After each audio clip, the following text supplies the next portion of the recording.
Well, here we are at Atlantic Canada's first Seafood Industry Innovation Summit. It's been exciting already. We've had great conversations so far. Angie, why don't you go ahead and introduce yourself? Tell us what you do. Sure, I certainly can. So at the Marine Institute campus, I'm the Associate Vice President, Academic and Student Affairs. So in that role, the 3 academic schools, our registrar's office, student support, and the library report in. So it's an interesting portfolio, and obviously I'll give a little bit of flavor for the diversity in our academic schools. We have 3 schools: Fisheries, Maritime Studies, and Ocean Technology. And those schools have programs, research, and training capacity. Wow. So this whole sector, this whole industry relies heavily on top talent. So where do you guys position yourself in all of that? Yeah, so I think the Institute's interesting, right? So our formal name, I said in my earlier introduction this morning, our formal name is the Fisheries and Marine Institute of Memorial University. And there's an important word in that, fisheries. So I do think that some of our longevity as a campus over 60 years has really been based on the fishery. And you think about the localization and of the many communities in Newfoundland, that continues to be a really important element of our academic, our economic realities in the province.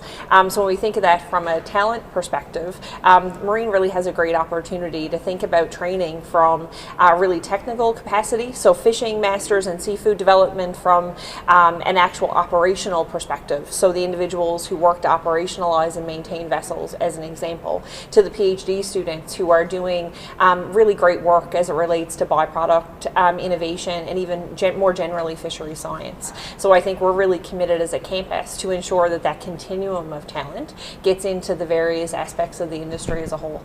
So much opportunity right now as well, right? And when you look at things like automation and when you look at things like artificial intelligence and, as you mentioned, that byproduct utilization, so many opportunities, not only for students looking at careers, but for all of the projects and the research that has yet to come in this sector. For the Institute to be front and center and all that, it must be amazing. Yeah, it's such an excellent opportunity. So you get to be first once, right? So what an opportunity to be the host with really the collaborative partner, the Centre for Fisheries, the Canadian Centre for Fisheries Innovation. So I think for us to maximize the opportunity, we are doing tours today.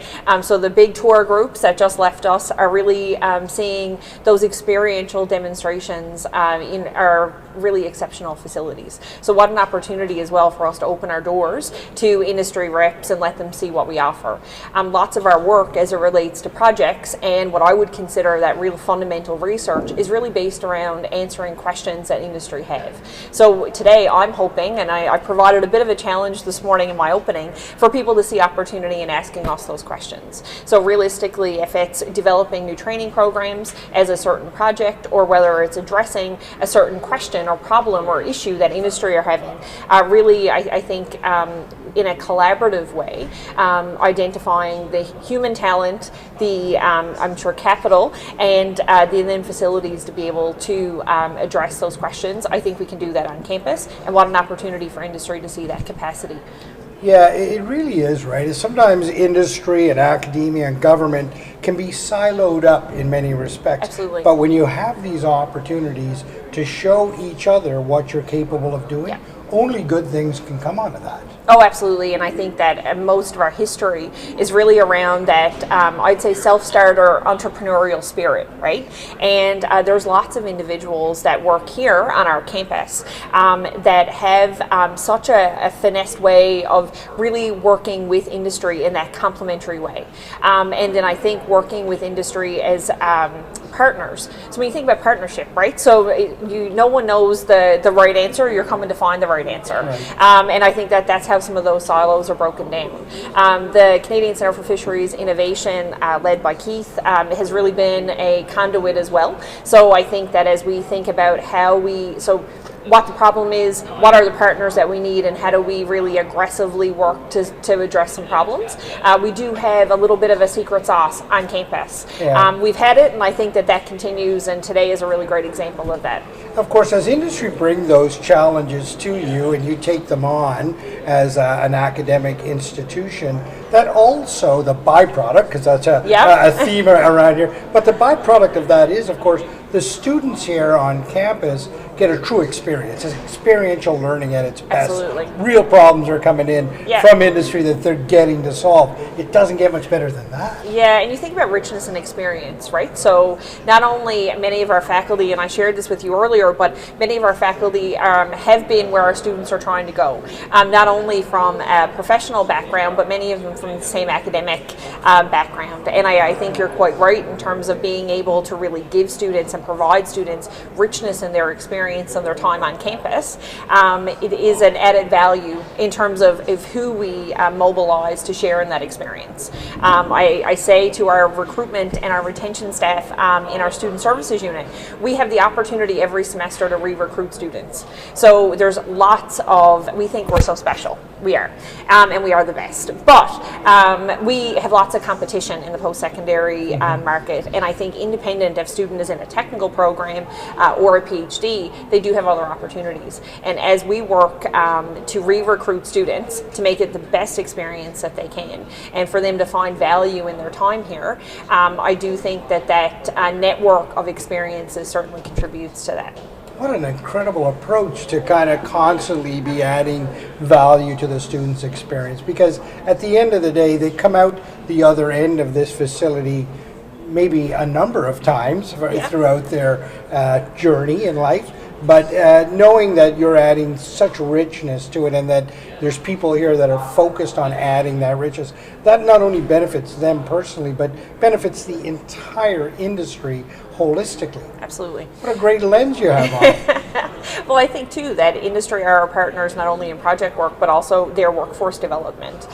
When we think about the experiences that we provide students, some of the industries are really diverse, and seafood, as an example, is no different. There's lots of diversity in that industry, and I think about unlocking the secrets of some of the industry, making clear the opportunities, provides clarity to student decision making. So not only does that allow them potentially the leverage and the I think the positive experience to continue in their program, but then when they graduate, they're actually able to make really informed decisions around where they would like to work. What project maybe that they would like to work on as a second degree or as a master's degree or as a PhD, hopefully. So yeah, I do think that it certainly shows some reasonable alignment and really collaborative nature of our work. Must be amazing for this, the first event to happen here at the Marine Institute, to showcase this. I spoke to some representatives from Prince Edward Island, from Nova Scotia earlier. They were all so very impressed with what we have to offer here. But it must be great to be the location for the first event to take place. Yeah. Setting that standard. The bar, right? So the bar is now high. Yeah. This is what we're hearing. The bar is high. So the challenge will be accepted maybe from the Atlantic provinces, but I do think today and tomorrow we are setting the bar quite high. I will say as well, I think it's not only positive to be the first, but it's really positive to be able to invest in really good ideas.